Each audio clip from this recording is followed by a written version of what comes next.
Hi students, welcome to Unit 8.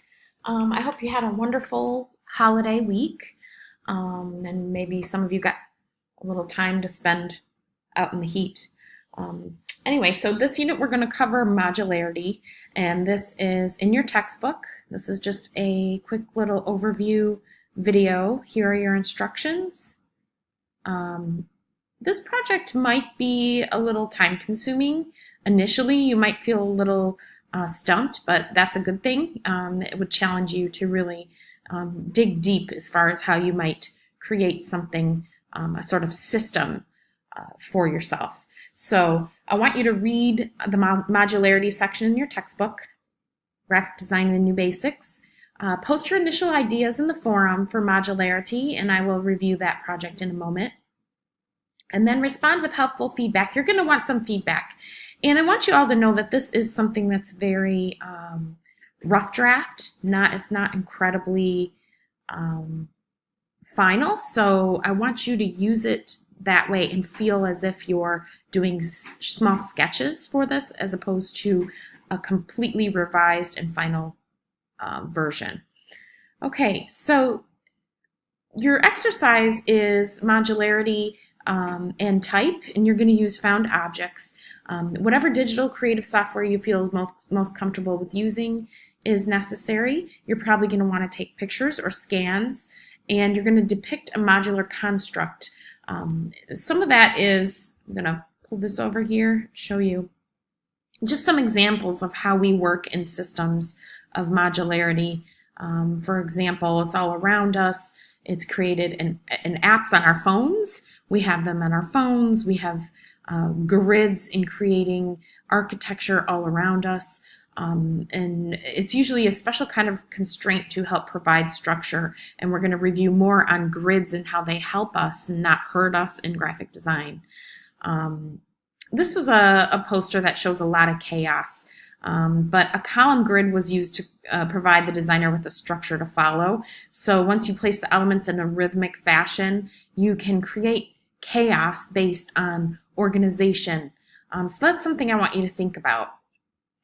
Anything can be presented in a series of modularity. Of course, type is one thing we can think about that allows us to create something within a specific size. I usually give students the font struct. Some of you have worked on that in another class with me.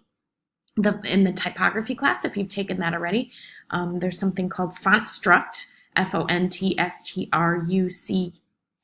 online, and you create using bricks. It's a free software. I encourage you to dabble around in it now if you get a chance. But here are some examples of how you might be able to create the alphabet using a grid system, a modular system. So using that same space, looking at the negative space, the positive space, how do you utilize that space? And that provides us that structure. So modular formats provide us that structure. Here are a few typography approaches on how you can do that to show consistency and similarities. And here's the font struct that I was talking about. You use bricks. You can go ahead and hop on font struct if you're curious. This is a great way to practice it. You have to register, become familiar with the software, and then you start to create your different kind of type. There's a baseline here because you want to keep it relatively short. You don't want it too tall. And then you go from one letter to the next letter. You can copy and paste each and every character from one letter into the next letter so that you have a basic consistency throughout your alphabet. Now that is not the assignment that we're going to do today, but that's something that I encourage you all to dabble in because you will be doing it in typography if you haven't already. What I'm really hoping that we can discuss more so is how you might find certain things in your own immediate environment to create those modular structures. And once you find them, I want you to either scan, take pictures, and then create some characters. What I do have is create a set of characters. Some of you might want to go further because yours might be easier to create. Some of you won't be able to go very far because yours might not be as easy to recreate.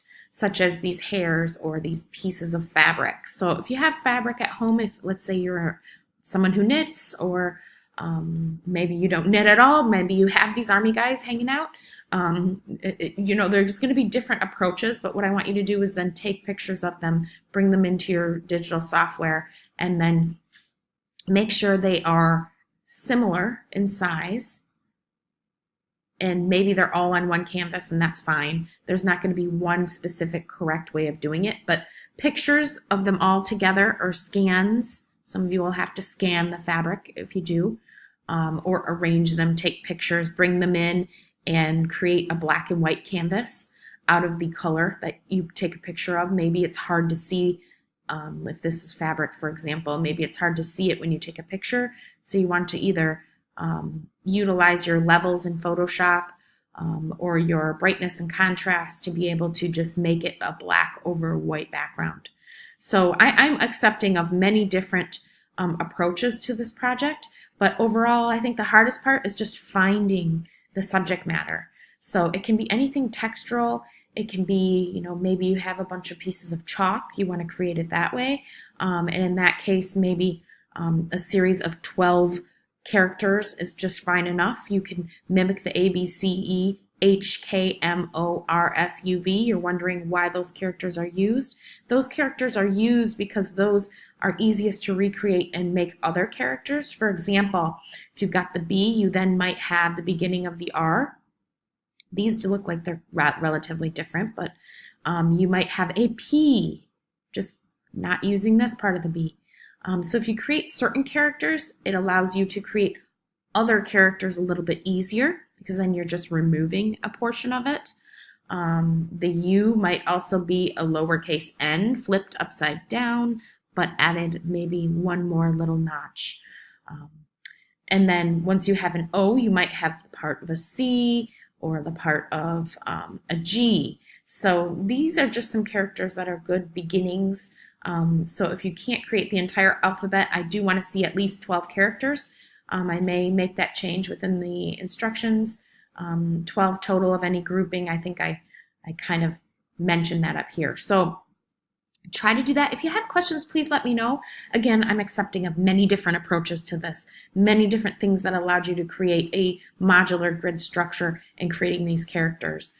Here are some example characters. You could do numbers, you could do characters, you can do uppercase, lowercase.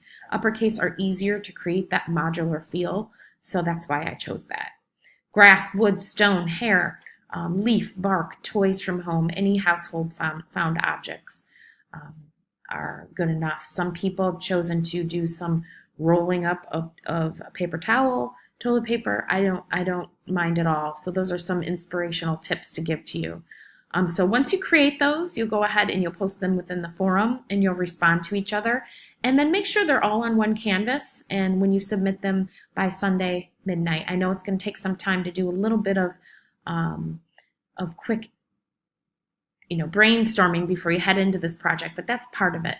And it must appear as if they're utilizing the same negative positive space in the end, because that's the whole point of this exercise. Really truly try to enjoy it, and if you have questions, you want to shoot me over a little email asking me if you're on the right track. I'm happy to respond to you with some guidance, and I look forward to seeing what you can come up with this unit. I will see you in the next video.